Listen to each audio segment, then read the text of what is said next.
Nestes últimos dias tem havido um debate e agitação política compreensível em torno do caso relacionado com a saída de uma administradora da TAP. Eu julgo que é interessante porque levanta uma série de questões relacionadas, no fundo, com o conceito de serviço público. As empresas nacionalizadas não são empresas como as outras. E é por isso que há um diploma específico, aprovado em 2013, o Decreto-Lei 133 de 2013, que estabelece um conjunto de exigências e de condições para o funcionamento dessas empresas. Este diploma foi alterado sucessivas vezes, mas estabelece, como é normal, exigências acrescidas no domínio, por exemplo, da ética. Tem que haver um código de ética amplamente divulgado, uma comissão de ética, relatórios sobre as ocorrências, sobre os riscos que se evitam. E é curioso que a TAP, que é uma empresa nacionalizada, uma empresa neste momento com capital público, de facto não cumpre com essas obrigações. E ninguém sabe porquê, mas não cumpre. E portanto fica-se um bocadinho na dúvida se a empresa se considera pública para efeitos de ter esse financiamento extraordinário e garantido do Estado, cobrindo os seus déficits, mas depois privada em termos dos seus direitos. Isso é que não pode ser. Quer dizer, não há um tertio generis, não há a possibilidade de haver uma empresa pública ou privada, pública nos direitos, privada nos deveres. Esse conceito não existe no nosso ordenamento jurídico e nem seria, penso eu, compatível com a Constituição. Mas esta dualidade de culturas ou de códigos também se revelou neste caso, que foi muito, e está a ser muito discutido, da indemnização paga a uma administradora que cessou funções.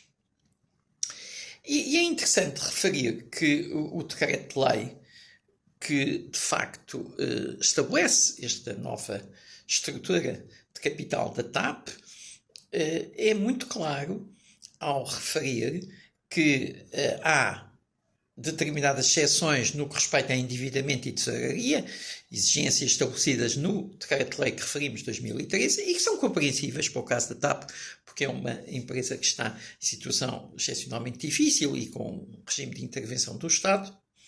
E depois tem, de facto, também exceção no que respeita ao estatuto do gestor público.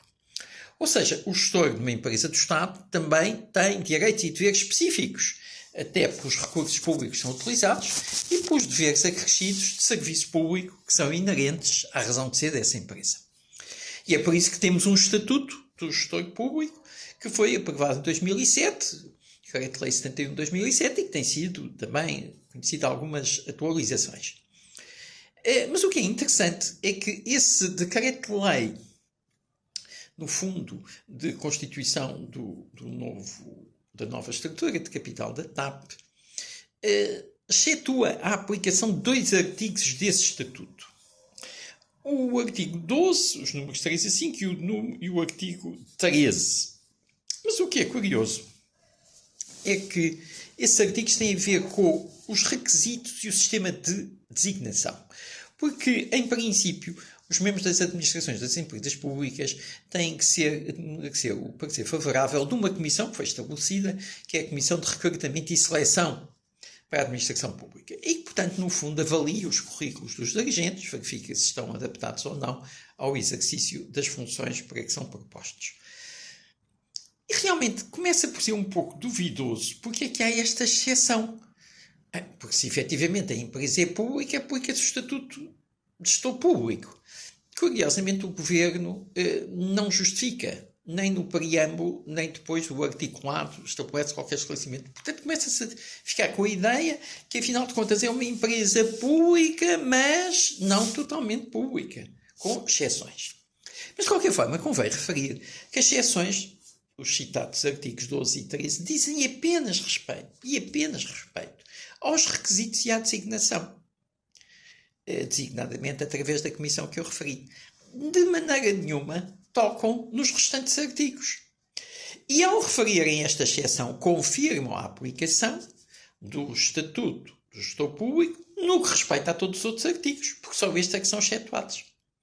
Portanto, eu penso que é realmente surreal como é que há, eventualmente, advogados ou escritórios de advogados que defendam que, por excetuarmos estes artigos, estamos a excetuar outros, designadamente quanto ao término de funções e consequentes indemnizações.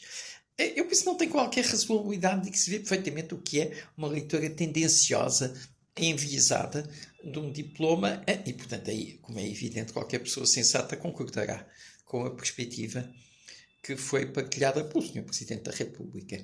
Mas, resumindo, eu julgo que se fica com a sensação de que realmente não há bem a percepção, por parte do Governo, de ser uma empresa pública, é uma empresa especial, com muito capital público, mas, ao que parece, com muitos direitos privados. O que, na verdade, é simplesmente inconstitucional.